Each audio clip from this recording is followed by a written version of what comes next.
Ayan, walang buntot. Ayan o. Oh. Ayan. Dito po yan sa aking kwarto.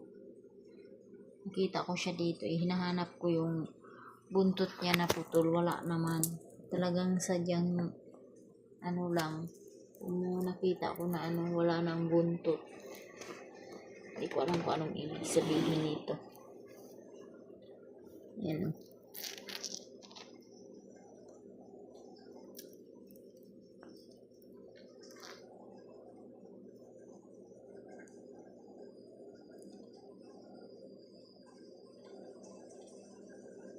Nahanap ko yung buntot niya dito sa aking, malapit sa aking higaan. Pero wala naman.